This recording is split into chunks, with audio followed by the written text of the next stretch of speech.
Good evening everyone. आज हम सुश्रुत शारीरिक चौथे अध्याय के जो हमारा पोर्शन है उसे आगे कंटिन्यू करेंगे। कल हमने शुरू किया था वात प्रकृति को। वात प्रकृति के लक्षण।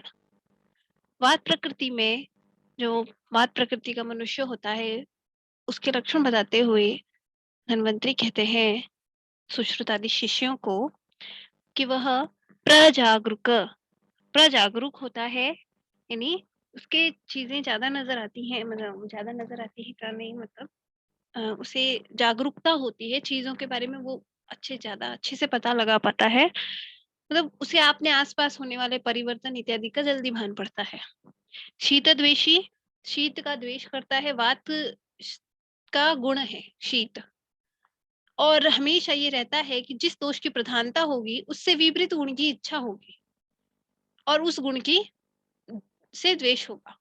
तो वात का गुण होता है शीत, इसलिए ये शीत द्वेषी होता है और उष्ण को प्रिय होता है एक तरीके से। तो ये शीत द्वेषी होते हैं। दुर्भगः, इनका जो अपीयरेंस है एक तरीके से देखने में ये इतने सुंदर नहीं होते। स्तेनो, स्तेन यानी चोरी करना, तो ये अक्सर बिना पूछे या बिना बताए चीजें उठाना पसंद करते हैं, ये इनके स्वभाव में होता है। मत्सर्य, मत्सरी, अनार्य। मत्सरी यानी जो इधर एक दूसरे की कुटिलता, मतलब बुराइयां वगैरह करना, किसी के बारे में दुर्वचन कहना, ये काम ये करना पसंद करते हैं। अनार्यो, ये अनआर्य होते हैं, यानी आर्य, आर्य यानी सभ्य लोग, उन्हें हम आर्य के नाम से जानते हैं। ये असभ्य तरह के होते हैं कुछ, इन्हें सब सभ्यता दिखाने का और ये सब खालीपन, मतलब ये मतलब उनको सभ्यता दिखाना सही नहीं लगता, उनको ये फॉर्मेलिटी टाइप लगता है, तो ये अनार्य होते हैं। गंधर्व चित्त, गाना गाना वाना गाना सुनना, गाना गाना इत्यादि म्यूजिक ये पसंद करते हैं। स्फुटित कर चरणों, ये हाथ पैर इनके फटे हुए रहते हैं जगह जगह से, चूंकि ये रुक्ष गुण होता है वात का। ये वात के रुक्ष गुण की प्रधानता के कारण ऐसा होता है कि जो स्किन है हाथ पैरों की वो जल्दी फटती है। इसी वजह से हम जब देखेंगे कि शीत और रुक्ष ये दोनों गुण जो वात के हैं ये हमेशा ठंड में बढ़ते हैं और उसी टाइम हमारे हाथ पैर फटते हैं, तो उसका रीजन यही होता है। तो ये चीज वात प्रकृति वाले लोगों में सबसे ज्यादा दिखी जाती है और उसका रीजन यही होता है कि उनकी बॉडी में ही वात प्रधान है, तो उसके ये गुण प्रधान है और उसके बाद फिर बाहर से भी ये मिल जाते हैं तो जल्दी दिखता है इस वजह से। लेकिन जो वात प्रकृति के लोग होते हैं उनमें भी ये विशेष तौर पे देखेंगे हम कि स्फुटित कर चरणों, हाथ पैर फटे हुए होंगे। अल्प रुक्ष श्मश्रु नख केश, श्मश्रु यानी दाढ़ी मूछ, नख और केश ये अल्प होते हैं, यानी नाखून छोटे छोटे होंगे, केश भी कम होंगे, काले घने जो बाल होते हैं वो इनमें नहीं मिलते हैं।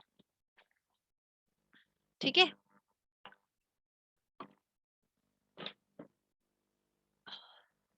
और श्मश्रु यानी दाढ़ी मूछ में भी इनमें ये रहता है कि कम कम पाई जाती है।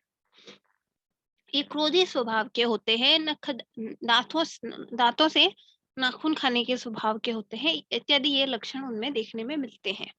फिर है अधृतिर, अदृढ़ सौहदह।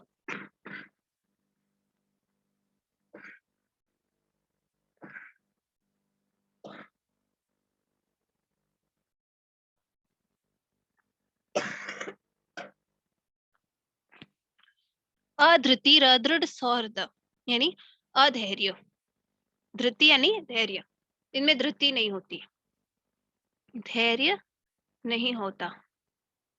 ठीक है, अदृढ़ सौहृद, सौहृद का अर्थ होता है किसी से मित्रता बढ़ाना, किसी के अपनापन बढ़ाना, वो चीज इनमें दृढ़ नहीं होती। अदृढ़, अदृढ़ यानी इनमें दृढ़ नहीं होती, यानी ये कुछ दिन तो अच्छे से रहेंगे उसके बाद में झगड़े करना शुरू हो जाता है, मतलब ये लॉन्ग टर्म किसी के साथ अच्छे से रह नहीं पाए, रिलेशनशिप्स इनके साथ लंबे नहीं चलते।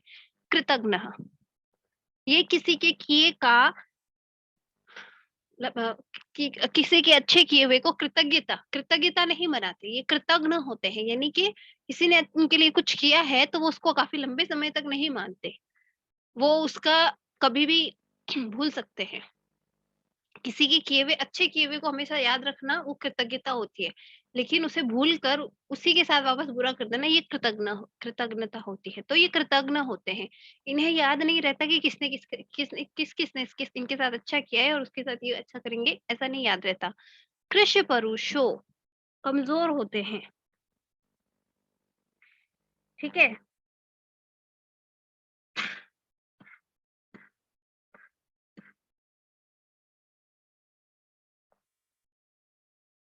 पतले शरीर के। परुष यानी कठोर। कृश होते हैं, कृश यानी के मोटे और पतले में से पतले बोल सकते हैं, कमज़ोर जो दिखते हैं, एकदम पतले-पतले। परुष, परुष यानी कठोर बात के बोलने वाले या फिर खुद रुक्ष प्रकृति वाले। यानी कि रुक्ष प्रकृति हम उसे कह सकते हैं कि वो होते हैं रूड, रूड बिहेवियर जिसको कहते हैं, वो करने वाले होते हैं। धमती ततः प्रलापी, धमनी ततः मतलब जिनकी ऐसे सिराएं निकली रहती है, और प्रलापी प्रलाप करने वाले होते हैं, बात बात पे प्रलाप यानी मेरे ये हो गया, मेरे वो हो गया, इस तरह की बातें बोलते रहते हैं और बहुत बातें करते हैं। द्रुत गति, बहुत फास्ट होते हैं। अटनो, अनवस्थित आत्मा, द्रुत गति बहुत ज्यादा फास्ट तेजी से चलने वाले। अटनो यानी इनको घूमना फिरना बहुत पसंद होता है, मतलब सारा दिन ऐसे बाहर घूमते ही रहेंगे। अगर उनको उतने कुछ बच्चे जो अगर उनकी मम्मी खाना खाने नहीं बुलाए तो पूरी शाम बाहर घूमते ही रहेंगे, वापस घर पे ही नहीं आएंगे, भूल जाएंगे भूख प्यास। ये उस तरह की प्रकृति होती है अटनो, ठीक है? और अनवस्थित आत्मा, एक जगह नहीं टिकने वाले। वियति, वियति चंचल चित्त। गच्छति संभ्रमेण सुप्तः, हमेशा घूमने के सपने देखने वाले, ठीक है? सपनों में भी इधर उधर घूमते ही रहते हैं, इस तरह का इनका स्वभाव होता है। अव्यवस्थितम, अव्यवस्थित रहते हैं, कभी भी इनके कोई चीज व्यवस्थित रूप से नहीं रहेंगी। अति, ठीक है, बहुत ज्यादा अव्यवस्थित रहते हैं, ठीक है? या फिर ऐसे लिख सकते हैं अव्यवस्थित मति, इनकी बुद्धि है ना वो भी अव्यवस्थित रहती है। तो जिनकी बुद्धि अव्यवस्थित होगी वो खुद भी अव्यवस्थित तौर पे ही रहेंगे, क्योंकि व्यवस्था अगर बुद्धि में होगी, दिमाग में होगी, तभी तो यहाँ आएगी। अव्यवस्थित मति है। फिर है चल दृष्टि, चल दृष्टि यानी इनकी दृष्टि ही स्थिर नहीं रहती, चंचल रहती है। मंद रत्न धन संचय मित्र, किसमें धन संचय मित्र इत्यादि में ये मंद होते हैं।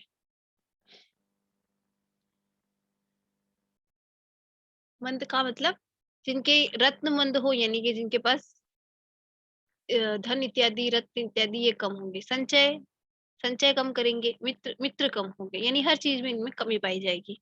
किंची देव, किसी प्रकार से। विलपत्य निबंधम, यानी कुछ भी कुछ असंबद्ध बोलने वाले। अनिबद्धम यानी असंबद्ध, असंबद्ध मतलब किसी चीज से रिलेटेड है या नहीं, फिर भी बोलते रहेंगे, ठीक है? मारुत प्रकृति शेष मनुष्य, प्रवाद प्रकृति के मनुष्य इस प्रकार के होते हैं। ये वाली बात है जो किंचित एव, किंचित एव यहाँ संधि हुई है। विलपति अनिबद्धम, यहाँ वियण संधि हुई है। तो हमेशा विलाप करते रहते हैं। अनिबद्धम, अनिबद्धम यानी असंबद्ध वार्तालाप करके विलाप करते रहेंगे, मेरे साथ ये हो गया, मेरे साथ ये होगा। कोई बात किसी चीज से रिलेटेड है या नहीं, इन्हें कोई फर्क नहीं पड़ता, इन्हें बस बकवास करनी है और खुद के बारे में ज्यादा बकवास करनी है। इस तरह की जो इस तरह की जो बातें करते हैं या इस तरह से जो रहते हैं, वो यूजुअली मारुत प्रकृतया प्रकृति रेश मनुष्य इस प्रकार के वात प्रकृति के मनुष्य होते हैं, ठीक है? फिर है वीतिकाश्चाज गोमायु शशाखोष्ट्र शुनाम तथा गृध्र काक खरादीना मनु कई कीर्तिता नरा। अभी इन्होंने अलग अलग जानवरों के साथ इनकी जो प्रकृति है उसको, जो कॉमन बातें हैं उसके अकॉर्डिंग उनको उनसे मैच करके बताया है कि वातिक मनुष्य किसके जैसे जैसे होते हैं। वीतिका, ये क्या है? अज, अज यानी बकरा। गो यानी गाय, ठीक है? गोमायु, गोमायु होता है गीदड़, गोमायु गीदड़ होता है, ठीक है? शशाक, शशाक यानी खरगोश। उष्ट्र, उष्ट्र यानी ऊंट, ठीक है? उष्ट्र, शूनाम कुत्ता, गृध्र यानी गधा, काक यानी कौवा, खर यानी गधा, आदि नाम इत्यादि और इनके स्वभाव के, अनु के कीर्तिनाम नराह, इन सबको इन इन पशुओं के स्वभाव से इनका मैच होता है। इन इन पशुओं के स्वभाव से इनकी जो स्वभाव होता है वो मैच होता है। इस प्रकार से ये इस 63, 64, 65 और 66 चार श्लोकों में सुश्रुत में वात प्रकृति के लक्षण लिखे हैं, जहां इस लास्ट के अंदर तो मात्र पशुओं के साथ ही संयोजन बताया, मतलब किस किस पशु का स्वभाव जो होता है वो वात प्रकृति के मनुष्य से मैच करता है, वो उनका नाम लिखा है। उसके अलावा इसके इन 3 श्लोकों में इसके खास खास क्या क्या लक्षण है जो वात प्रकृति के मनुष्य में देखने में मिलेंगे उनको लिखा गया है। समझ में आ गया तो आगे बढ़ूं या फिर कुछ पूछना है तो बताओ।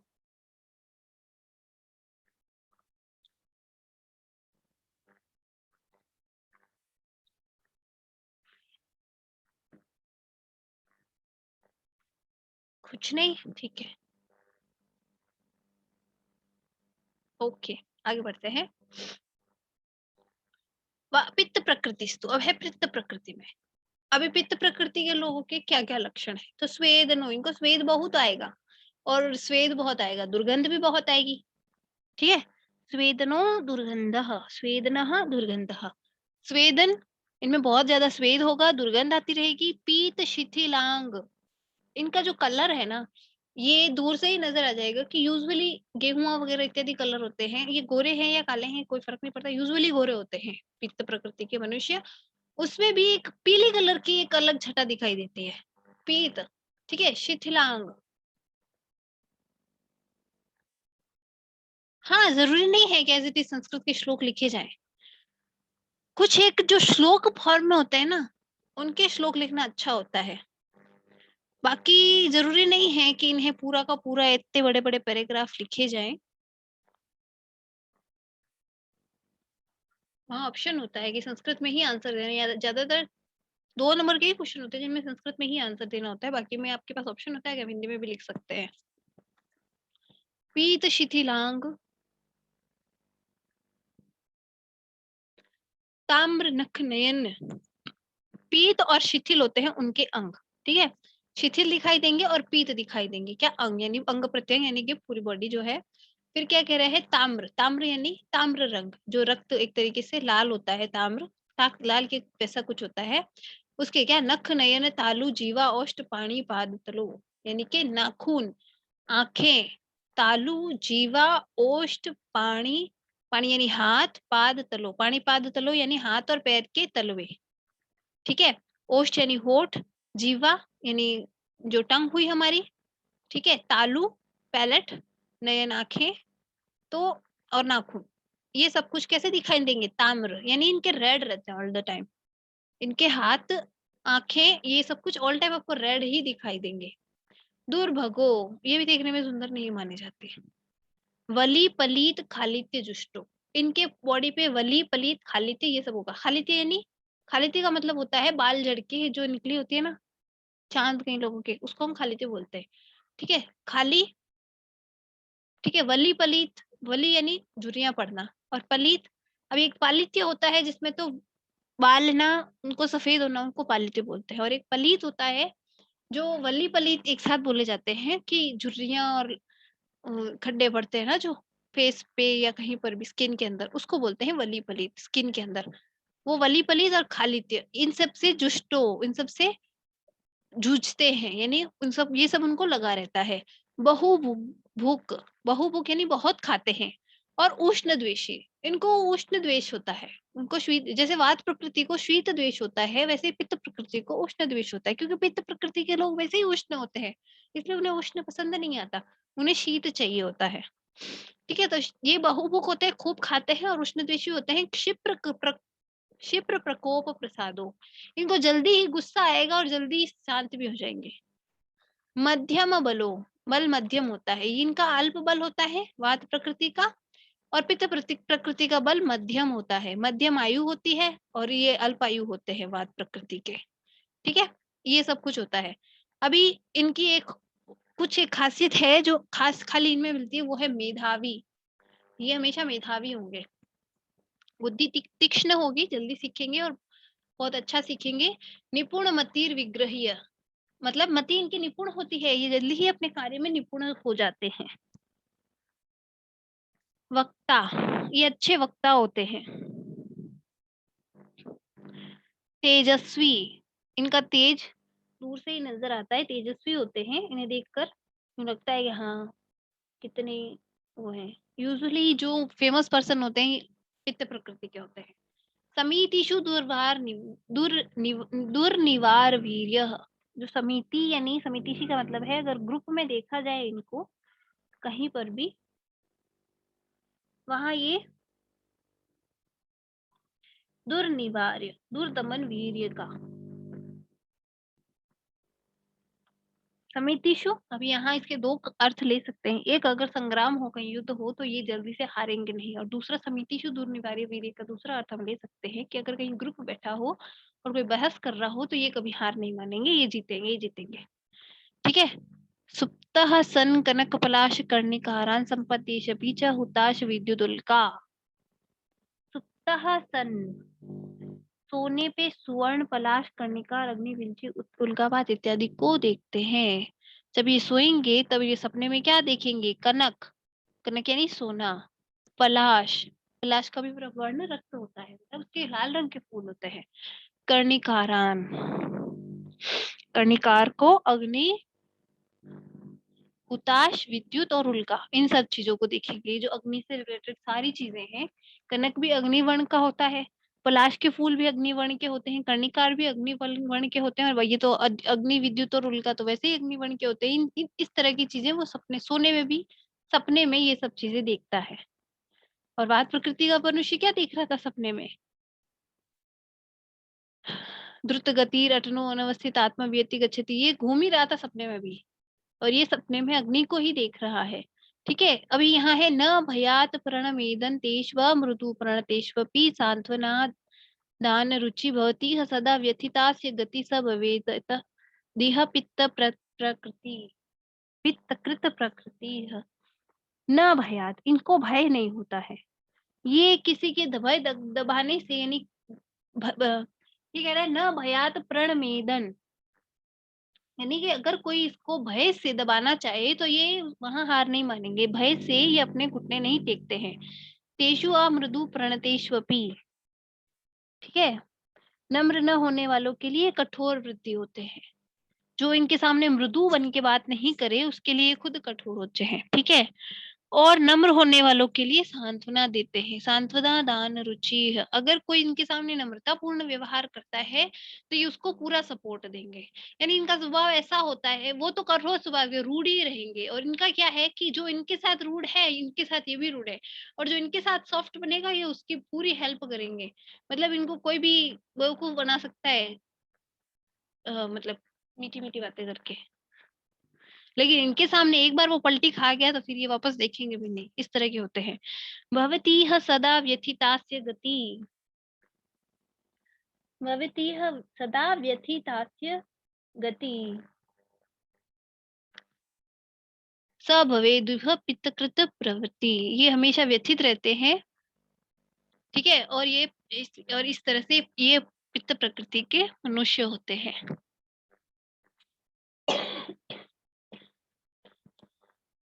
व्यथित आस्य गति का मतलब है इनका जो आस्य है यानी मुख है वो हमेशा पीड़ित रहता है। अब वो फोड़े फुंसी से रहे क्यों? क्योंकि पित्त प्रकृति के अंदर ही ज्यादातर होते हैं।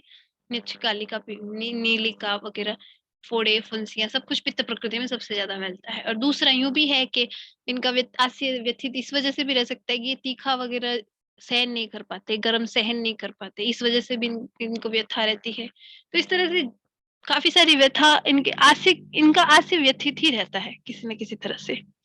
फिर जैसे वहां पशुओं का वर्णन किया था, किस किस प्रकार के पशु से इनके लक्षण मैच करते हैं, वैसे यहाँ भी किया है कि भुजुंग, भुजंग यानी सांप, उलूक यानी उल्लू, गंधर्व, यक्ष, मार्जार, वानरे, मार्जार यानी बिल्ली, वानर यानी बंदर, यक्ष और गंधर्व पता ही है। व्याघ्र, व्याघ्र बोलते हैं भेड़िए को, शेर, ठीक है, व्याघ्र शेर, ऋक्ष, ऋक्ष यानी जो रीछ होता है वो। नकुल, नेवला, आनुकैः पित्तिकास्तु नरास्मृता, ये जो शब्द पशु हैं वो पैतृक जो मनुष्य है उनके जैसे माने जाते हैं। तो ये हुआ हमारा पित्त प्रकृति का मनुष्य और उसके जैसे चीजें। ठीक है, तो यहाँ इन्होंने फिर से उसी तरह से 3 श्लोकों में तो उनके लक्षणों का वर्णन किया, चौथे श्लोक के अंदर ये बताया है कि उनकी जो लक्षण है वो किन किन पशुओं से मिलते हैं। इस प्रकार से अगर यूं हम एक कंपैरेटिव टेबल बनाए तो हमें ये मिलेगा कि शीत द्वेषी या उष्ण द्वेषी में, तो उष्ण द्वेषी सिर्फ पित्तिक होता है, वात और कफ के लोग शीत द्वेषी होते हैं। ठीक है, बल देखा जाए तो वात में अल्प होगा, पित्त में मध्यम होगा और कफ में अधिक बल होगा।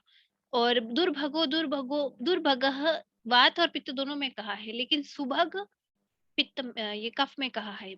जो केश नख इत्यादि हैं, मतलब नाखून नखों के बारे में और यूं कांति युक्त तो होते हैं पैतृक प्रकृति के लोग, लेकिन घने और काले केश होना ये कफ प्रकृति का लक्षण है। वहीं पित्त में पालित्य मिल सकता है, केश तो घने होंगे लेकिन कवालित्य मिलेगा, और वात में केश ही अल्प होंगे। इस तरह की अगर यूं कंपैरेटिव टेबल बनाई जाए तो ये सारे के सारे लक्षण इजीली याद रहेंगे। तो सब सपने में क्या दिख रहे हैं, तो ये घूमते रहेंगे, ये हमेशा अग्नि से रिलेटेड चीजें ही देखेंगे। और जो कफज होगा वो जल से रिलेटेड चीजें देखेगा।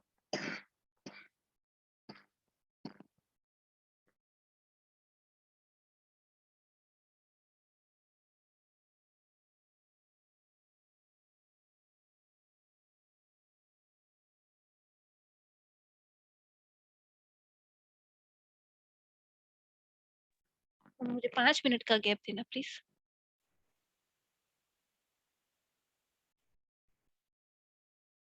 अब आते हैं हम कफ प्रकृति पे। तो श्लेष्म प्रकृति स्तु, जो श्लेष्म प्रकृति है वो क्या करते हैं, दूर्वेन्दीवर निस्त्रिंशार्द्रारिष्ट कशर कांड नम्यतम वर्णः। उनका जो वर्ण है उसके बारे में कहा है, दूर्वा,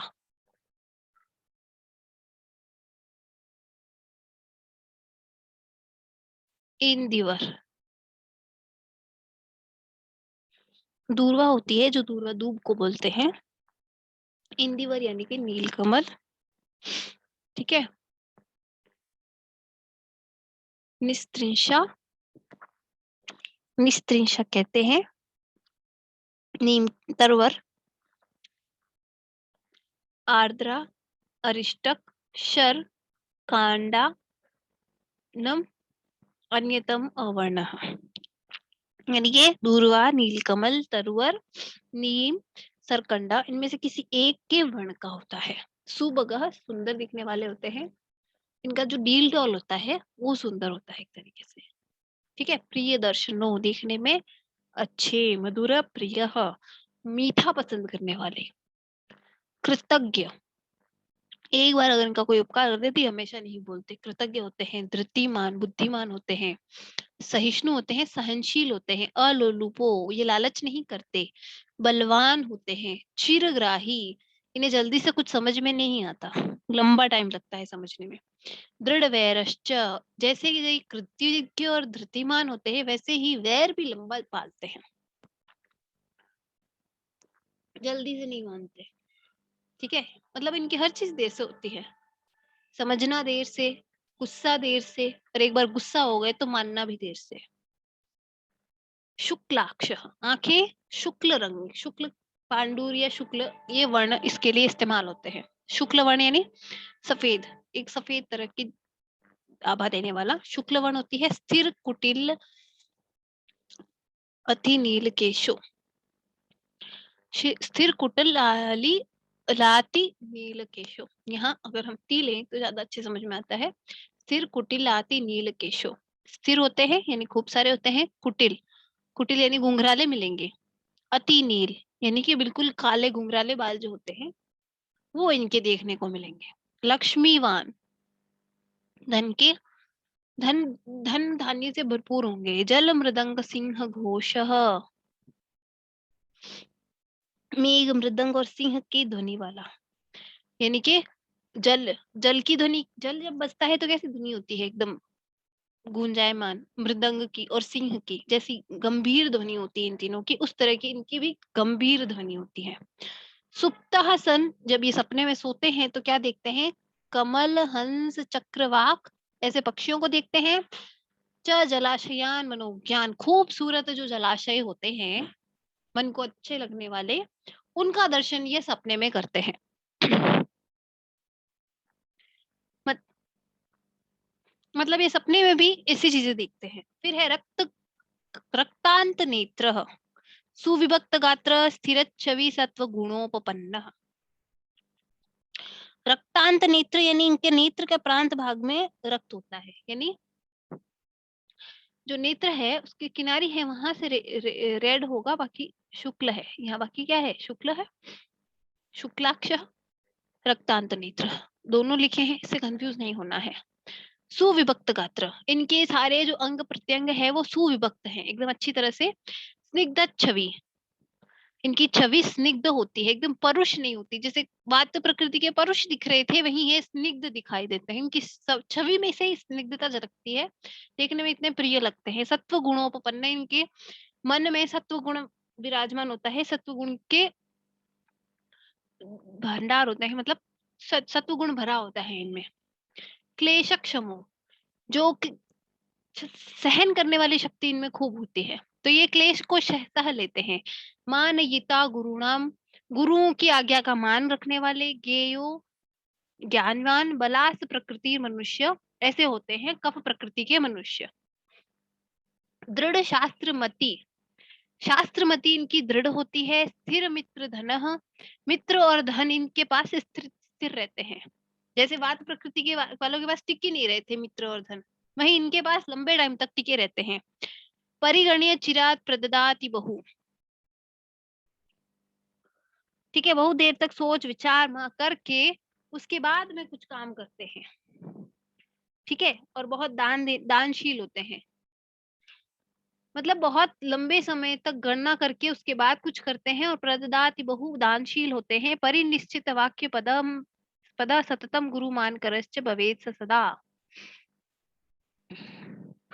निश्चित बात कहने वाले और गुरुओं को सम्मान करने वाले होते हैं। परिनिश्चित वाक्य पद, इनका जो वाक्य पद इत्यादि होते हैं हमेशा परिनिश्चित निश्चित होते हैं, ये कभी उलट पुलट बात नहीं करते। और सततम, हमेशा गुरु का मान करने वाले होते हैं। और भवेत् सदा, इस प्रकार से वो सदा रहते हैं। अब इनकी जो अच्छा वो है वो किस किस से मिलती है, तो वहां हमने यहाँ देखा ब्रह्म रुद्र इंद्र और वरुण, देवताओं के नाम लिखे हैं यहाँ पर, कि ब्रह्मा रुद्र यानी शिव, इंद्र वरुण, सिंह अश्व गज गो वृषई, गाय बैल सिंह अश्व गज, इनसे इनका जो स्वभाव है वो मिलता है। तार्क्ष्य हंस समानुका श्लेष्म प्रकृतियो नरा, जो श्लेष्म प्रकृति के मनुष्य हैं वो इनसे मिलते हैं। हंस ताक्ष्य, ताक्ष्य यानी गरुड़, ताक्ष्य का मतलब होता है गरुड़। बाकी पता ही है, ब्रह्मा रुद्र इंद्र वरुण, सिंह अश्व गज गो वृषई, सिंह यानी शेर, अश्व यानी घोड़ा, गज हाथी, गो वृष यानी जो जो अच्छे अच्छे क्या बलवान कहे गए हैं ना पशु, उनके नाम लिखे हैं यहाँ पर। क्यों, क्योंकि कफ प्रकृति के लोगों को बलवान माना गया है। तो इस तरह से ये हमारी तीनों प्रकार की प्रकृतियां हो गई। अभी इसके अगले क्लास में हम पढ़ेंगे जो सत्वादि गुण है उनसे जो मानस प्रकृतियां बनती है, वो मानस प्रकृतियां पढ़ेंगे। और इसी के साथ शायद हमारा चैप्टर भी कंप्लीट हो जाएगा नेक्स्ट क्लास में। नेक्स्ट क्लास में नहीं हुआ तो उससे नेक्स्ट में तो कंप्लीट हो ही जाना है। तो एक दो दिन में ये चैप्टर सुश्रुत का कंप्लीट हो जाएगा। फिर देखते हैं हम व्याकरण शुरू करेंगे, या अगर वैसा नहीं हो पाया, मतलब लंबी क्लास लेने लायक नहीं हुई मैं, तो शायद पंचतंत्र शुरू कर देंगे, या फिर वैदिकी सुभाषित साहित्य कर लेंगे, वरना व्याकरण तो शुरू करनी है फिर से, ठीक है। तो अगली क्लास में हम पढ़ेंगे सात्विक, राजसिक और तामसिक, ये मानस प्रकृतियां पढ़ेंगे।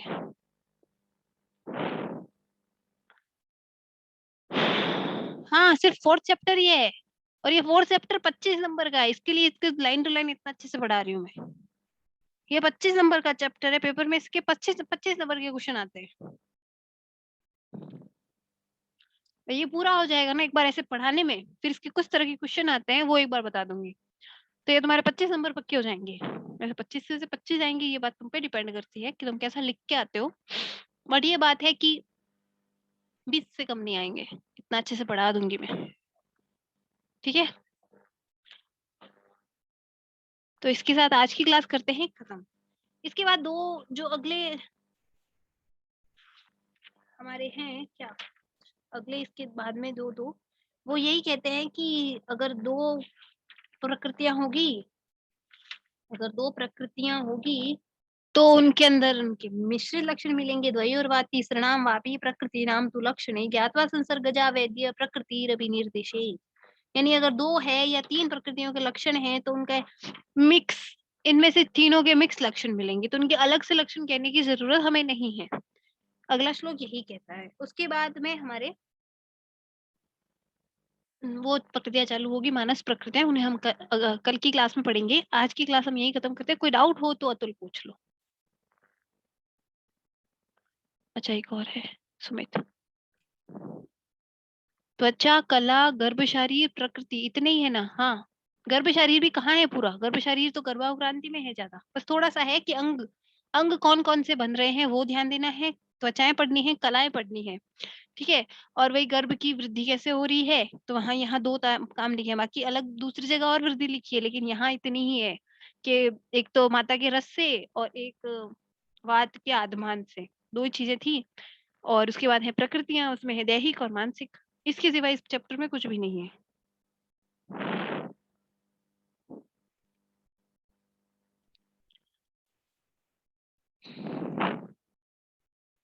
ठीक है, और कोई सवाल नहीं?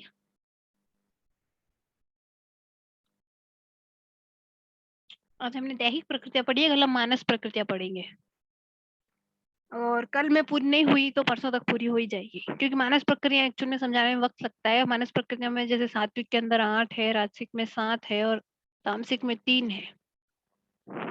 वही इंद्र, ब्राह्म सत्व, कौबेर सत्व, गंधर्व सत्व, यक्ष सत्व, इस तरह से है। उनके जो प्रकार है उनके इस तरह से नाम दिए गए हैं और उसी के अनुसार उनके लक्षण है, तो उन्हें समझाने में थोड़ा समय लग सकता है, तो हो सकता है 2 क्लास से लगे, पर उससे ज्यादा नहीं होगा। उसके बाद हम इससे रिलेटेड कुछ प्रश्न करेंगे, ताकि ना एक बार ये वाला पोर्शन बिल्कुल क्लियर हो जाए। अगर व्याकरण पूरी ना भी हो, क्योंकि व्याकरण के कुछ पोर्शन है जिसमें से प्रश्न कम आते हैं। ठीक है, जैसे प्रत्यय है वो अगर बाद में भी होते रहे तो भी कोई चिंता नहीं, क्योंकि समास होने के बाद में एक बार हम अनुवाद कर लेंगे तो उससे क्या काफी ठीक रहेगा। फिर उसके बाद धीरे धीरे प्रत्यय निपटा लेंगे। प्रत्यय में से प्रश्न कम आते हैं, जिनसे प्रश्न अधिक आते हैं वो है हमारे ये कारक, शर्लिंग। शर्लिंग का एक प्रश्न आ ही जाता है, तो कारक तो शर्लिंग के बिना हो ही नहीं सकता।